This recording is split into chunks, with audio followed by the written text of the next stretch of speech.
अस्सलाम वालेकुम। 10th class physics chapter number 12 बात करेंगे हमारे लेक्चर नंबर 4 में ज्योमेट्रिकल ऑप्टिक्स, जो कि हमारे पास चैप्टर का नेम है। इसमें हमने मिरर का सेक्शन जो है वो पहले 3 लेक्चर्स में कंप्लीट कर लिया था। आज हम लेंसेज पे आते हैं।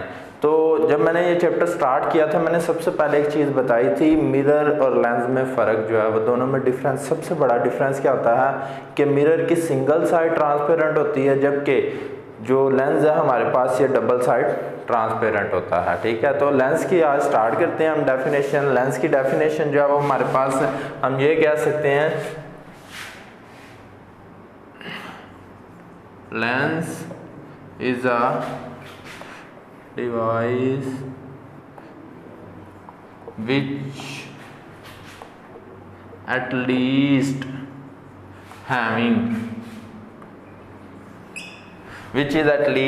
having two or single surface। ठीक है जी, तो हमारे पास which is at least having two transparent sides or at least single side is reflecting। अच्छा जी, लेंस की डेफिनेशन अगर हम देखते हैं तो हम कहते हैं जी, lens is a transparent material. यहाँ पे भी मैं वही लिख देता हूँ ताकि आपको ना इजीली मैनेज हो जाएगा। ट्रांसपेरेंट मटेरियल, लेंस हमारे पास एक ऐसा ट्रांसपेरेंट मटेरियल है जिसकी कम से कम एक या दोनों साइड्स जो हैं वो रिफ्लेक्टिंग होती हैं। ट्रांसपेरेंट मींस के जैसे ग्लास है हमारे पास, ग्लास की अगर हम बात करते हैं, शीशे की बात करते हैं, तो उसकी दोनों साइड जो है वो शीशा वो मिरर में चला जाता है। जैसे मेरे पास ये वाला ग्लास है, तो ये ग्लास जो है इसके हम आर पार जो है वो देख सकते हैं, गो थ्रू अबाउट देम। तो यहाँ पर हम इसको लेंस का नाम दे सकते हैं जिसकी दोनों साइड जो है वो ट्रांसपेरेंट है। लेकिन क्योंकि लेंसेज जो है वो ये इसको लेंस तो नहीं कहा जा सकता, लेंसेज की हमारे पास आगे 2 टाइप्स आती हैं जिनको हम लेंस में सिग्निफाई करेंगे। एक हमारे पास होती है कन्वेक्स लेंस और दूसरी होती है कनकेव लेंस। यहाँ पे मैंने 2 डायग्राम जो है वो बनाई हैं। ये मेरे पास जो डायग्राम है ये वाली है कन्वेक्स लेंस के लिए, और ये वाली डायग्राम जो है ये वाली है कनकेव लेंस के लिए। अब कन्वेक्स लेंस और कनकेव लेंस दोनों जो है वो हमारे पास, इन दोनों को अगर मैं डिफरेंशिएट करूं तो मैं बताऊंगा जी कि कन्वेक्स लेंस ऐसा लेंस होता है जिसमें रिफ्लेक्शन के बाद सारी की सारी रेज एक पॉइंट पर कन्वर्ज हो जाती हैं। ठीक है, सारी इकट्ठी हो जाती हैं after the reflection. If the parallel rays are passing through a convex lens then all the rays after reflecting converge at a point, तो उसको नाम दिया जाता है कन्वेक्स लेंस का। या यहाँ पर इसका एक दूसरा नाम भी इस्तेमाल करते हैं जिसको हम कहते हैं कन्वर्जिंग लेंस, क्योंकि ये सारी कन्वर्ज कर देता है। कन्वर्ज का मतलब होता है एक जगह पर सारी इकट्ठी कर देना। ठीक है, वो आगे मैं बताता हूँ इसके बारे में। नेक्स्ट उसके बाद हम बात करते हैं कनकेव लेंस की। तो कनकेव लेंस की हम नाम देंगे जी के आफ्टर रिफ्लेक्शन, सेम वही डेफिनेशन है। If the parallel rays are passing through a lens, if after the reflection all the rays are diverge, बजाय इसके कि कन्वर्ज हो सारी डाइवर्ज हो जाए, उसको नाम दिया जाता है कनकेव लेंस का। और इसका दूसरा नाम जो है वो मैं यहाँ पर लिख देता हूँ, उसको नाम दिया जाता है डाइवर्जिंग लेंस का। ओके हो गया जी। ये मेरे पास 3 डेफिनेशंस फिलहाल हो चुकी हैं। एक है लेंस की, लेंस हमारे पास एक ऐसा ट्रांसपेरेंट मटेरियल है जिसकी दोनों साइड या एक साइड जो है वो रिफ्लेक्टिंग होती है। उसके बाद हमने इसकी 2 टाइप्स के बारे में डिस्कस किया, convex lens and concave lens. इनको जो दोनों को डिफरेंशिएट करना हो तो हम बताते हैं जी, इसकी सेंटर जो है वो थिक होता है और जो साइड्स होती हैं, जो एंडिंग पॉइंट होते हैं वो थिन होते हैं। जबकि डाइवर्जिंग लेंस में सेंटर जो है वो थिन होता है और उसकी साइड जो है वो थिक होती हैं। तो ये दोनों में सबसे बड़ा डिफरेंस आ जाता है। अब अगर इसी चीज को मैं यहाँ पर लाता हूँ, ठीक है, जो मैंने अभी बात किया कन्वर्जिंग और डाइवर्जिंग की, तो ये मेरे पास एक कन्वर्जिंग लेंस है जिसको मैंने नाम दिया है कन्वेक्स लेंस का। अब उसमें क्या होता है, कन्वेक्स लेंस के अंदर अगर मैं पैरेलल रेज को गिराता हूँ उसके ऊपर, ठीक है, ये पैरेलल रेज उसके ऊपर जा रही हैं, वो पैरेलल रेज जब उसके ऊपर जाकर गिरती हैं, ठीक है, तो पैरेलल रेज के गिरने के बाद सारी की सारी रेज जो है वो एक पॉइंट पर इकट्ठी हो रही हैं आफ्टर द रिफ्लेक्शन। ठीक है, इसको मैं नाम दे देता हूं इंसिडेंट रेज। ये वाली जो है 1 2 3 4 और 5, और ये वाली जो बाकी निकल रही हैं इनको नाम दे देते हैं रिफ्रैक्टिंग रेज का। ठीक है, जो कि रिफ्रैक्ट हो गई हैं वहां से।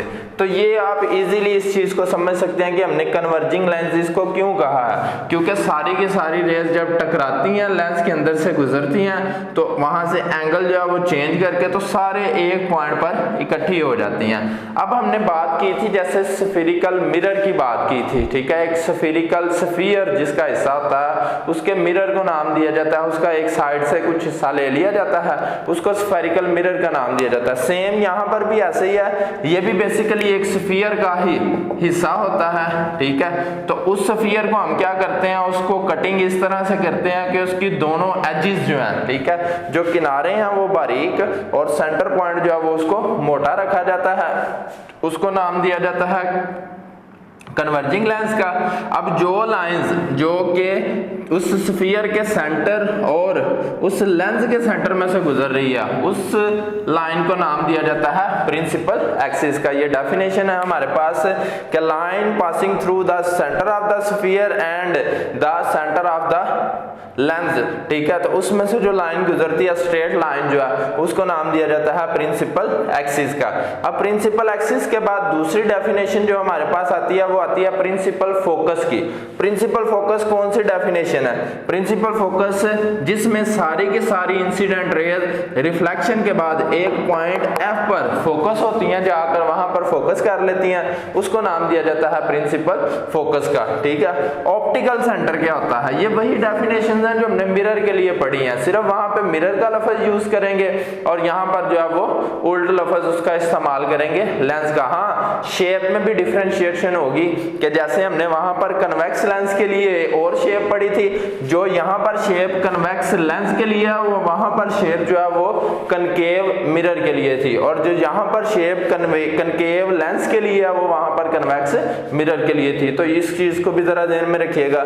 इसके बाद ऑप्टिकल सेंटर, ऐसा सेंटर जो कि लेंस का सेंटर बनता है, the centre of the lens of the, तो उसको नाम दिया जाता है ऑप्टिकल सेंटर का। ठीक है, तो ये हमारे पास जो है वो तीन डेफिनेशंस आ जाती हैं इसकी, एक प्रिंसिपल एक्सिस की, उसके बाद ऑप्टिकल सेंटर की, फोकल लेंथ की, इसके बाद एक और आता है प्रिंसिपल फोकस की डेफिनेशन आएगी। प्रिंसिपल फोकस बेसिकली होता है जो कि इन दोनों का फोकल लेंथ इसको कहते हैं, जो कि सेंटर सी और फोकल लेंथ एफ दोनों के दरमियानी जो फासला होता है उसको नाम दिया जाता है फोकल लेंथ का। यानी कि उसके प्रिंसिपल फोकस एफ और ऑप्टिकल सेंटर सी दोनों के दरमियान the distance between the optical centre of the lens C and the principal focus F is called focal length, उसको नाम दिया जाता है फोकल लेंथ का। ठीक है, और ये उसके रेडियस का हाफ होता है। ये हमने मिरर फार्मूला के अंदर भी ये चीज पढ़ी थी, mirror F is equal to R over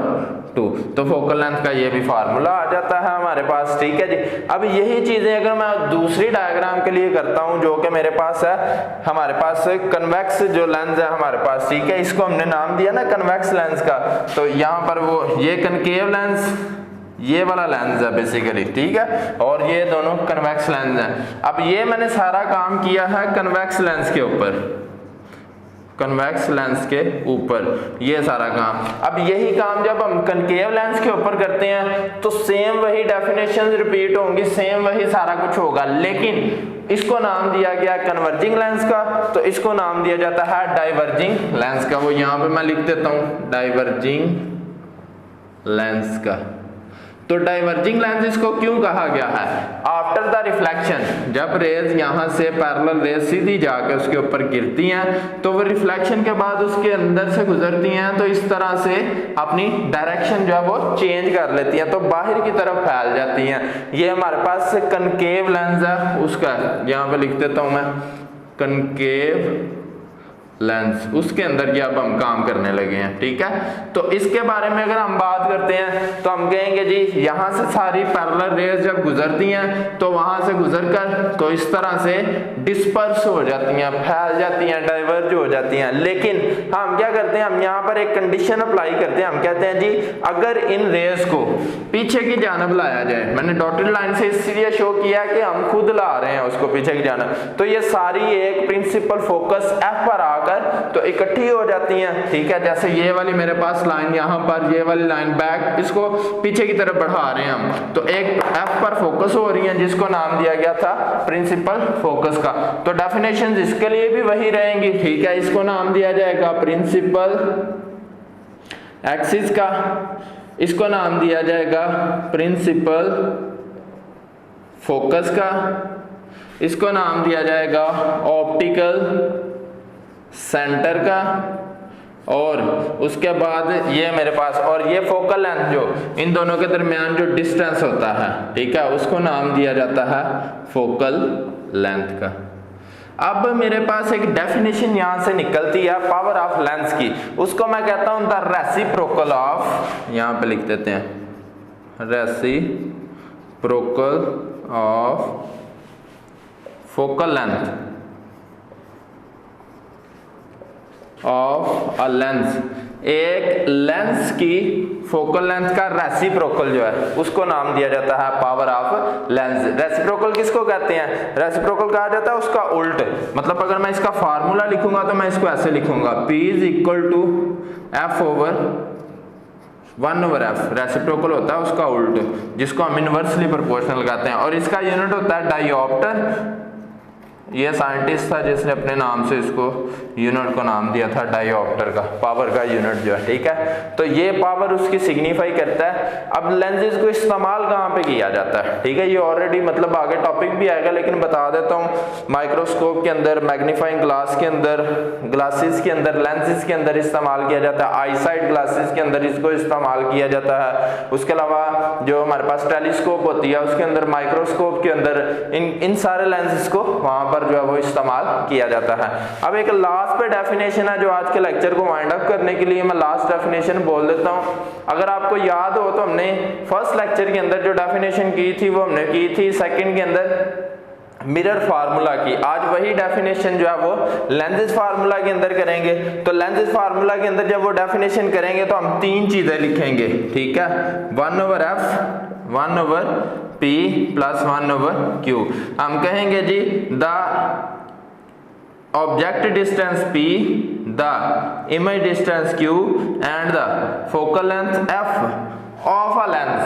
वहां पर मिरर की बात कर रहे थे तो मिरर का लफ्ज इस्तेमाल करेंगे, यहाँ पर लेंस की बात कर रहे हैं तो लेंस का लफ्ज इस्तेमाल करेंगे। तो दोबारा, the relation between the image distance q, the object distance p and the focal length f of the lens, इसको नाम दिया जाता है lenses फार्मूला, लेंस का फार्मूला।